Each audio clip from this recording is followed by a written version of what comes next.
ప్రజలకు మేలైన పాలన అందించాలనే లక్ష్యంతో ప్రభుత్వం ప్రవేశపెట్టిన ప్రజాపాలన ప్రగతి ప్రణాళిక 99 రోజుల ప్రత్యేక కార్యాచరణను విజయవంతం చేయాలని తెలంగాణ రెవెన్యూ గృహ నిర్మాణ సమాచార శాఖల మంత్రి పొంగులేటి శ్రీనివాసరెడ్డి పిలుపునిచ్చారు.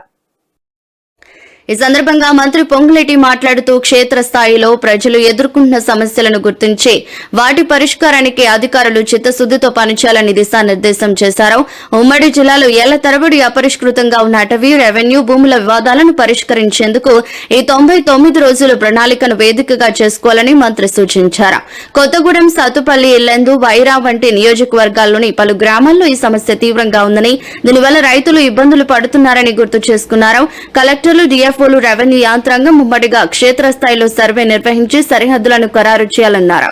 ఈ ప్రక్రియలో ఎక్కడా జాప్యం జరగకుండా సూటిన 100% పరిష్కారం చూపాలనే లక్ష్యంతో ముందుకు సాగాలని అధికారులను ఆదేశించారు.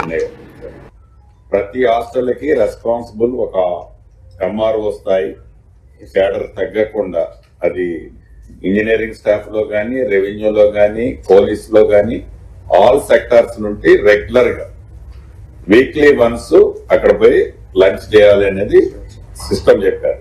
మస్ట్ అండ్ షుడ్ రెస్పాన్సిబిలిటీని ఫిక్స్ చేయాలి. ఆ ఫుడ్ ఎట్లా ఉంది ఏంటి అనేది ఎక్కడన్నా చిన్న రిమార్క్ జరిగినా కూడా కన్సల్ట్ ఆఫీసర్ హెల్డ్ రెస్పాన్సిబుల్.